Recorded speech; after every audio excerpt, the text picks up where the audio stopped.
प्यारे बच्चों, आज हम पढ़ेंगे उप सह संयोजन यौगिकों में आबंधन यानी बॉन्डिंग इन कोऑर्डिनेशन कंपाउंड्स। यहाँ पे देखिए, जो उप सहसंयोजन यौगिक होते हैं उसमें आबंधन की प्रकृति का वर्णन सबसे पहले वर्नर ने किया था, जो हमने वर्नर थ्योरी पढ़ी थी।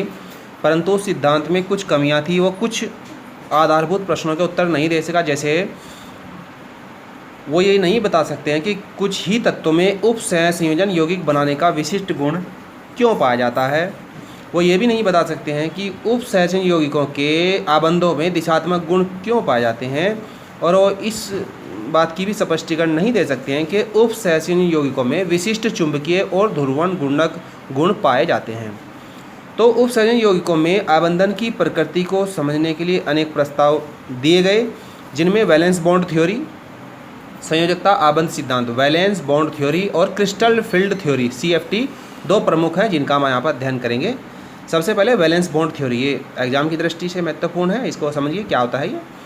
इस सिद्धांत के अनुसार जो लिगांड होते हैं, लिगांडों के प्रभाव में धातु परमाणु या आयन, जो केंद्रीय परमाणु या केंद्रीय आयन है, वो अपने N-1 D NS-NP, इसका मतलब हुआ बाहर वाले कोष से अंदर वाले कोष का D ऑर्बिटल और बाहर वाले कोष का S और P ऑर्बिटल, अथवा NS-NP ND अर्थात बाहर वाले कोष का S ऑर्बिटल, P ऑर्बिटल और D ऑर्बिटल का उपयोग करके संकरण कर सकता है, जिसमें विभिन्न ज्यामितीय आकृतियाँ होती हैं, जैसे अष्टफलकीय, चतुष्फलकीय, वर्ग समतली आदि के समकक्ष कक्षक उपलब्ध हो सके। अर्थात ये स्ट्रक्चर वो दिखा सकते हैं जिसमें अष्टफलकीय है, चतुष्फलकीय है, वर्ग समतलीय है। ये संकरित ऑर्बिटल उन लिगंड कक्षकों के साथ अतिव्यापन करते हैं जो अपना इलेक्ट्रॉन युगल आबंधन के लिए इन्हें दान करते हैं। इलेक्ट्रॉन युगल मतलब इलेक्ट्रॉन युग्म, इलेक्ट्रॉन का जोड़ा। इसे निम्न उदाहरणों द्वारा स्पष्ट किया गया है। कुछ उदाहरण आगे हम बताएंगे। तो संयोजकता आबंध सिद्धांत के आधार पर संकुल के चुंबकीय व्यवहार से इनकी उपस्थिति का अनुमान लगाया जा सकता है। अब इसके कुछ उदाहरण हम पढ़ेंगे। 4 उदाहरण यहाँ पे बताए जा रहे हैं। अब चारों की देने की जरूरत नहीं है, कोई एक एग्जाम्पल आप समझा सकते हैं या 2 समझा सकते हैं, या फिर अगर एग्जाम में कोई एग्जाम्पल पूछा जाए उसके बारे में वर्णन करना है। जैसे पहला एग्जाम्पल हम दे रहे हैं CONH3 3+। ये जो संकुल आयन है, उप सहसंयोजन यौगिक का जो आयन है,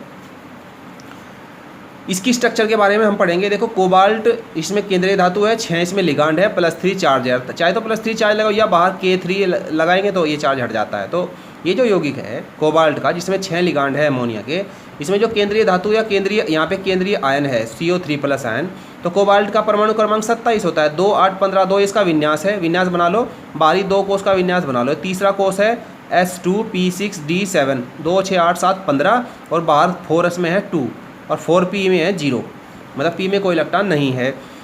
इसमें आक्षण अवस्था अगर हम निकालें कोबाल्ट की +3 आती है, क्योंकि अमोनिया की होती है 0, तो x + 6 × 0 बराबर +3, ये 3, तो x की वैल्यू आती है 3, यानी +3 चार्ज है। तो 3 इलेक्ट्रॉन यहाँ से निकाल देंगे, 2 तो निकल जाएंगे बाहरी कोष से और 1 निकल जाएगा यहाँ से, तो यहाँ बचेंगे 14। तो 3d6, 4s में 0 हो जाएंगे, 4p में 0, तो 3d6 में मतलब जो बाहरी कोष का d ऑर्बिटल है उसमें 6 इलेक्ट्रॉन है। तो ये ध्यान ही रखना है कि ये जो है प्रतिचुंबकीय अष्टफलकीय है। अगर एग्जाम में ये आता है कि सिद्ध करो ये प्रतिचुंबकीय अष्टफलकीय, देखो 2 चीज़ होती हैं चुंबकीय गुण में, अनुचुंबकीय और प्रतिचुंबकीय। अनुचुंबकीय ऐसे यौगिक होते हैं जिनमें चुंबक का गुण पाया जाता है, अर्थात जो चुंबक की ओर आकर्षित होते हैं। प्रतिचुंबकीय वो होते हैं जो चुंबक की ओर, चुंबक से प्रतिकर्षण दिखाते हैं, चुंबक से दूर भागते हैं। तो ये, अब दूसरी बात ये ध्यान रखना, जो अनुचुंबकीय है, जो चुंबकीय गुण दिखाते हैं, वो चुंबकीय लक्षण उनका जो होता है वो अयुग्मित इलेक्ट्रॉनों की उपस्थिति के कारण होता है। उनमें अयुग्मित इलेक्ट्रॉन होंगे, मतलब सिंगल इलेक्ट्रॉन होंगे किसी ऑर्बिटल में। और प्रतिचुंबकीय पदार्थ वो होते हैं जिसमें कोई भी अयुग्मित इलेक्ट्रॉन नहीं होता। अब ये अष्टफलकीय, चतुष्फलकीय, ये हम संकरण के बेस पे कहेंगे। इसके लिए यहाँ पे मैंने आपके बद लिखा हुआ है नीचे नोट। अगर किसी यौगिक में sp संकरण होता है तो उसकी जो स्ट्रक्चर, जो उसकी जियोमेट्री होती है वो रेखीय होती है, रैखिक। sp2 में ट्राइगोनल, sp3 में टेट्राहेड्रल चतुष्फलकीय, और sp3 के साथ अगर एक लोन पेयर ऑफ इलेक्ट्रॉन हो, एक इलेक्ट्रॉन का जोड़ा उसके पास खाली हो, तो उसकी स्ट्रक्चर पिरामिडल होगी। और अगर 2 इलेक्ट्रॉन के जोड़े हों sp3 के साथ तो उसकी स्ट्रक्चर एंगुलर होगी। sp2d है तो वर्ग समतलीय, sp3d है तो त्रिकोणीय पिरामिडी, sp3d2 है अष्टफलकीय, sp3d3 पेंटागोनल बाइपिरामिड यानी पंचकोणीय बाई पिरामिडी होती है। तो संकरण देख करके हम उसकी जियोमेट्री बता सकते हैं। तो संकरण हम कैसे देखते हैं, यहाँ पर हम इस एग्जाम्पल की सहायता से समझेंगे। जैसा मैंने अभी बताया है, ये आयन हम देख रहे हैं, इसमें जो कोबाल्ट की आक्षण अवस्था है +3 है, उसका जो विन्यास है वो 3d6 है। यहाँ जैसे हम देख रहे हैं 3d6।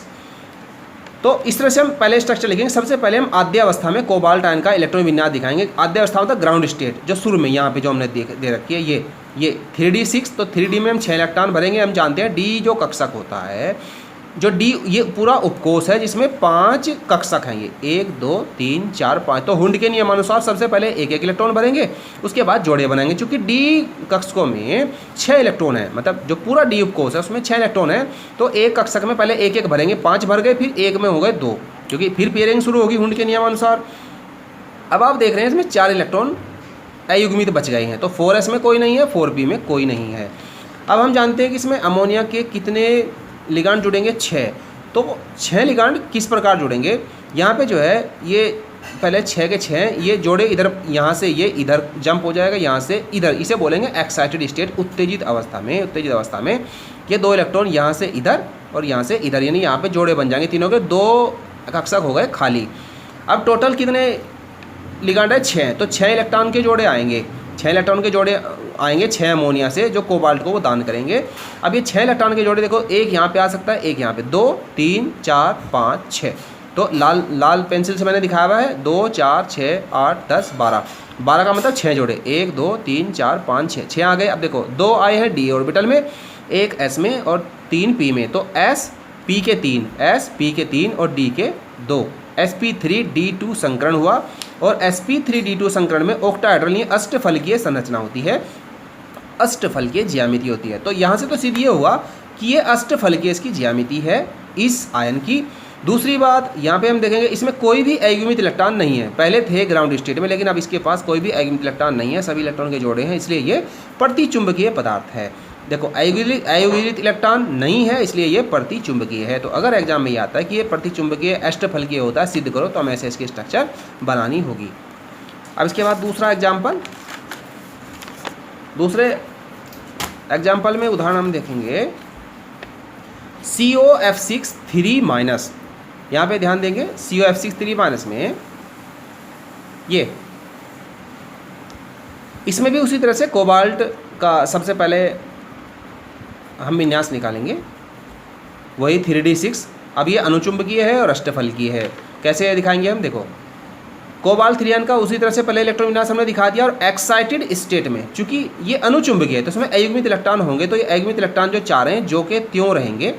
और जब 6 फ्लोरीन, इसमें जो 6 फ्लोरीन लिगांड है, जब ये एक इलेक्ट्रॉन का जोड़ा देंगे, नहीं 6 इलेक्ट्रॉन का जोड़ा देंगे, तो 6 जोड़े कहाँ जाएंगे, एक तो आएगा एस में, 3 जाएंगे पी में, इससे आगे क्या आएगा डी, 4d, 4p के बाद 4d।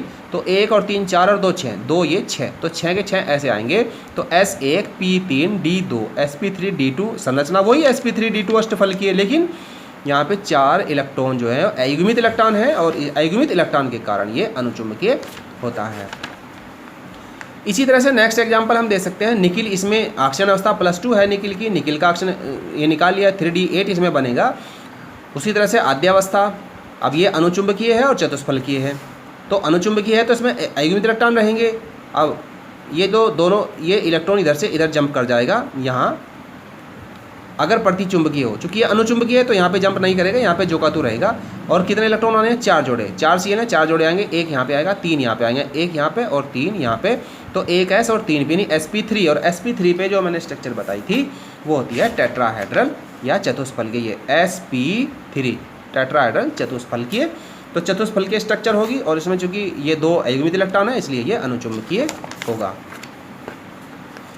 अगला एग्जाम्पल NiCN4-2, ये बोर्ड परीक्षा 2019 में आया था। इसमें पूछा गया था कि वैलेंस बॉन्ड थ्योरी के आधार पर समझाइए कि जो ये NiCN4 है ये वर्ग समतलीय संरचना में प्रतिचुंबकीय है और चतुष्फलकीय संरचना में अनुचुंबकीय है। अब देखो सबसे पहले इसका विन्यास बना लेंगे, 3d8 ऐसे हम भर लेंगे, 2 इसमें अयुग्मित इलेक्ट्रॉन है यहाँ पे।